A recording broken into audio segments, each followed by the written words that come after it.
work some contingency lines like we were talking about the other evening, where we were working out in case this thing got out of hand in one of these other drainages, had a wind push, things like that. We had those prepped, ready to go, but the weather and some of the fire behavior and just a whole lot of hard work.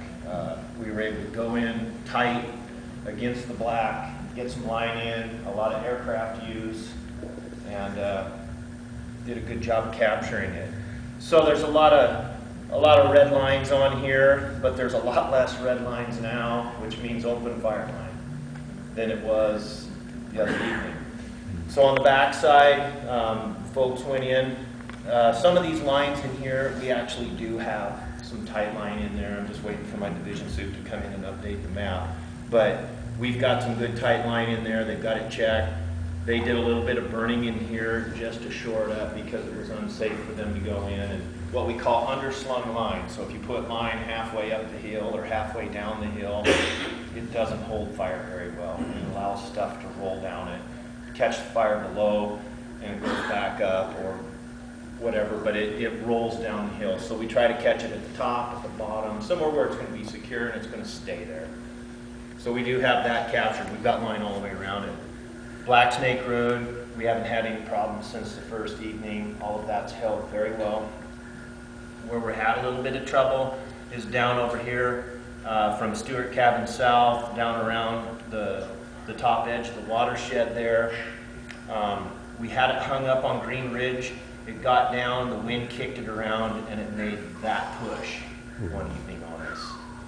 And it's so steep and deep, those that, you know, the ground, it's really tough to get into and brushy and thick. Oh, yeah. But we used some open ridges in there, right along that open grass ridge, brought it up to the road.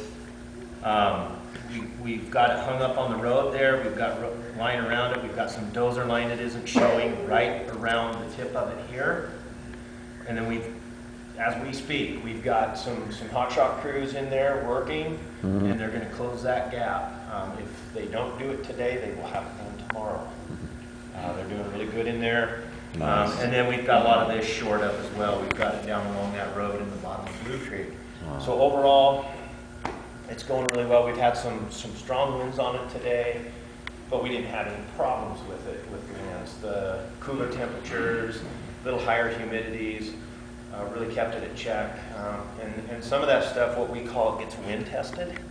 So out in here, wind blows across those ridges, it blows on those, and if it can survive the wind, that's a good thing. It gets wind checked.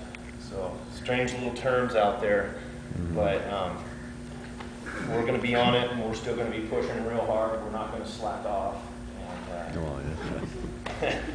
we'll get it. But I'm feeling pretty good about it. Like Mike, I've had some sleepless nights on this with the folks out there working really hard in some really tough and unsafe conditions, but they had their wits about them and did a really good job.